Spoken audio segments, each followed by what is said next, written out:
À partir de l'âge de 7 ans, je faisais des 90 heures semaine tous mes étés. Puis, aux alentours d'à peu près 12 ans, ben, j'étais pas mal autonome. Je me levais à 4 heures le matin, puis je finissais mes journées vers 11 heures le soir, tous les jours. Puis, on travaillait en masse tous mes étés. Ceci étant dit, pas payé, mais par jour, ma famille, on buvait 10 litres de lait par jour. À toute la gang. Fait que c'était ça notre paye, autrement dit. Non, mais je ris bien, mais en tout cas, c'est ça. C'est de là que je viens. Puis, mon objectif de vie quand j'étais plus jeune, je voyais mon père, je me disais, toi, grand et fort, ben, je dois t'abattre et je dois te surpasser. Fait que j'ai commencé tout de suite à vouloir forcer pour rien de manière très inadaptée, mais inutile. Mais ça a fait la personne que je suis aujourd'hui. Toujours essayer de me dépasser puis d'essayer d'en vouloir toujours plus. Compétitif. C'est plein d'aspects dans la vie. Puis aussi, grâce à un peu à la ferme, ça m'a appris à être un peu plus entrepreneur. De pas tout le temps comme attendre après la vie. Tu sais, c'est tout le temps d'essayer d'entreprendre les choses pour que. Tu sais, que. Puis de prendre responsabilité aussi assez tôt. Tu sais, des choses qui peuvent arriver dans la vie. Alright, c'est vraiment intéressant. Là. Je sais pas si les gens ont bien entendu, des semaines de 90 heures à partir de l'âge de comme 7 ans. C'est Ouais. incroyable. Mais moi, c'est ça, depuis que je te connais, je te vois travailler de même. Peut-être pas aussi intense que ça encore aujourd'hui. Mais il y a un Non, été, mais je pense que aujourd'hui, c'était je c'est pense que c'était différent. l'été passé, tu as fait des 100 heures par semaine quand je travaillais avec toi puis tout là. Fait que ça continue, mais c'est plus par vague, là. C'est ça, c'est ça. C'est plus différent.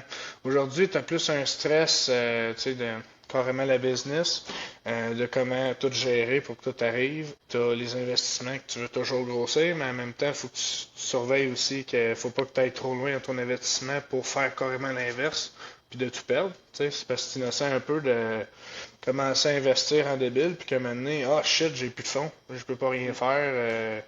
Bon, ben écoute, t'es obligé de revendre des affaires, mais là, c'était pas plus avancé. Fait qu'il faut vraiment que tu fasses le bon gauge et le bon milieu que l'expansion, mais que tu veux pas non plus. Fait qu'il faut que tu calcules tout ça. Puis, c'est ça, c'est très différent que c'est pas juste. Tu sais, avant, c'était tu te lèves le matin puis tu t'en vas travailler, tu sais que tu as de l'ouvrage. À cette heure, il faut que tu trouves l'ouvrage, il faut que tu trouves des manières innovantes de.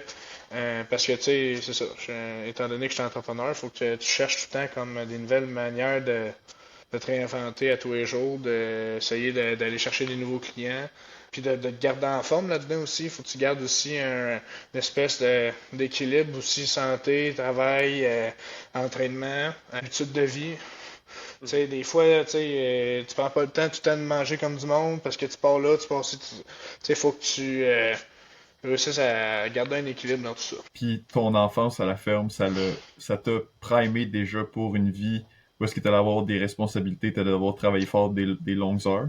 Puis explique-nous donc, ta business, c'est dans quel domaine, puis c'est quoi ton travail dans le fond, puis qu'est-ce qui t'a mené à faire ça? Qu'est-ce qui m'a mené? Ben, en gros, moi, je suis dans le domaine de la scierie de bois. Comme William a déjà travaillé, on a déjà travaillé ensemble sur certains projets. C'était, dans le fond, on fait du bois d'œuvre, on fait du bois de menuiserie, on fait des projets, par exemple, des gens qui veulent avoir des comptoirs de slab, je peux leur en faire. J'ai commencé tranquillement pas vite à faire aussi des camps puis des chalets aussi en bois. Ça aussi, ça se passe bien. Mais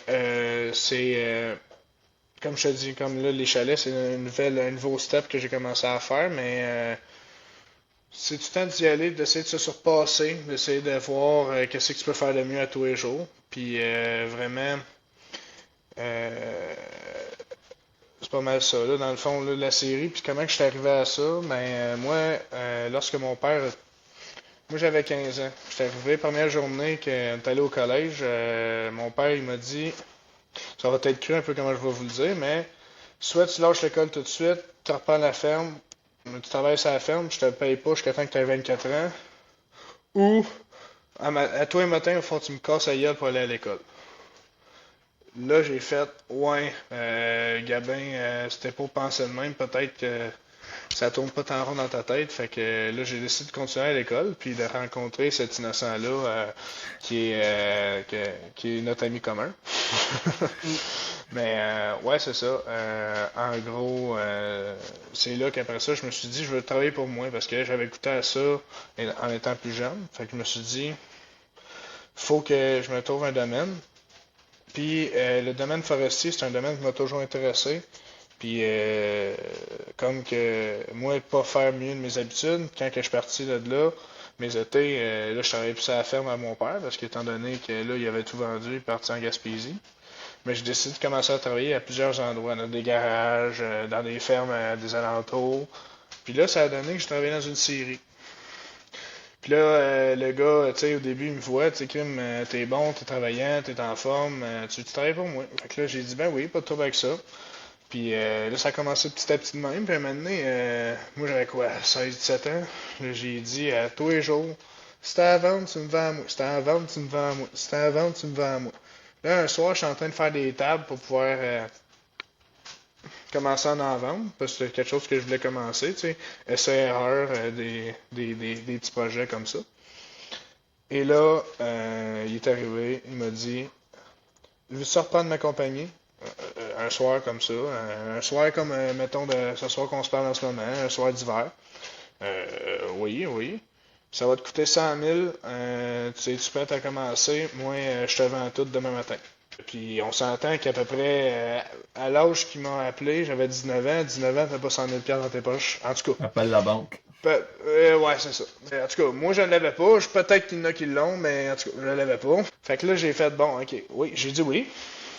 Après ça, on a raccroché. Je dis fuck, comment je trouve là? Fait que là, après ça, je cherche. Finis par savoir qu'il y a des programmes pour la financière agricole Canada, qui, eux autres, pour les jeunes entrepreneurs qui vont travailler dans le domaine agricole, parce que la plupart de mes clientèles, c'est des agriculteurs.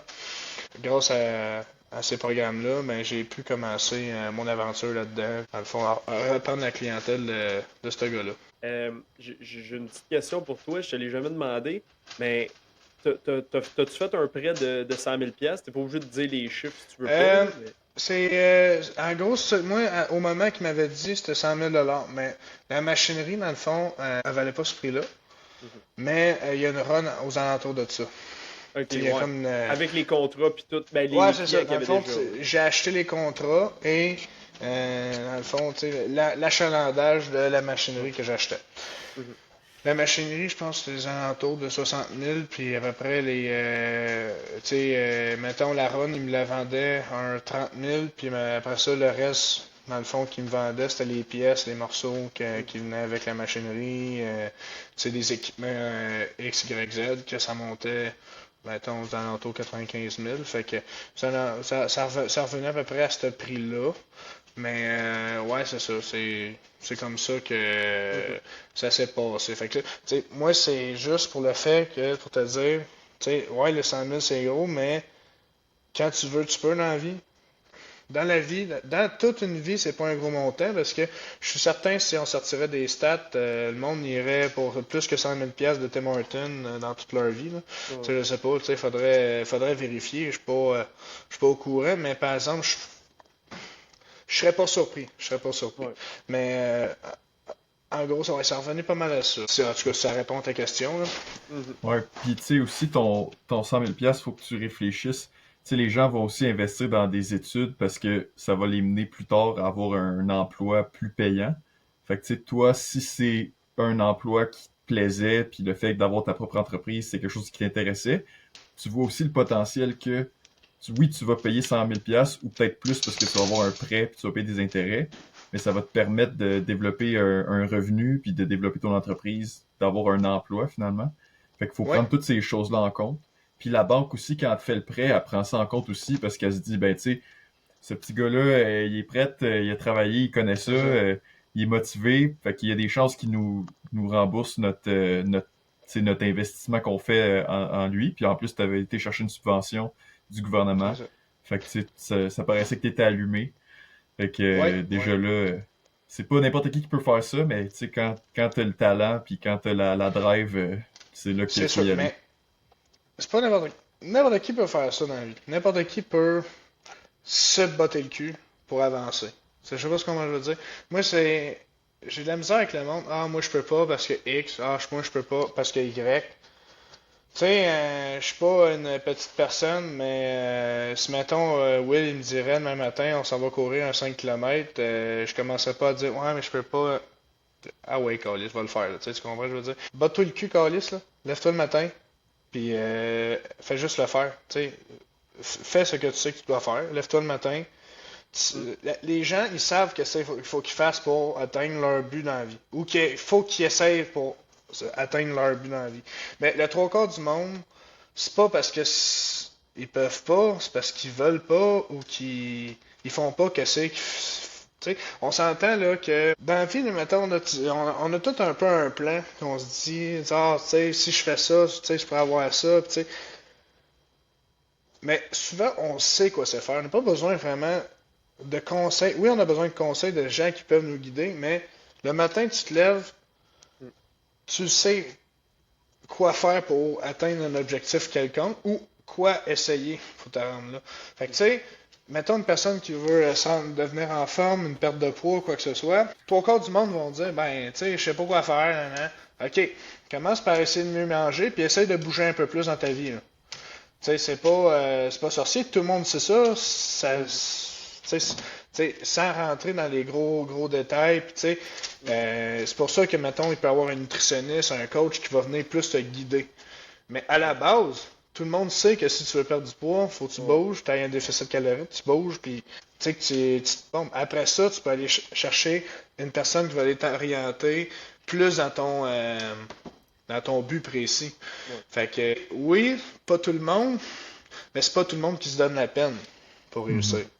Ouais. Puis on s'entend, je suis loin d'avoir réussi, là. J'ai même pas 1% de qu'est-ce que je veux faire dans la vie d'atteindre. C'est juste petit pas par petit pas, mais à toi un matin, faut que tu fasses ce que tu peux faire, que tu sais où c'est que tu peux aller. Puis après ça, une fois que tu as commencé le pas, là après ça, tu peux aller chercher les professionnels qui peuvent t'aiguiller pour mieux. En tout cas, c'est le même que je vois ça. Je sais pas pour vous, mais moi, c'est le même que je vois ça, que commence à faire un pas, puis après ça, tu verras si tu es capable de commencer à courir avec quelqu'un qui va te dire comment courir.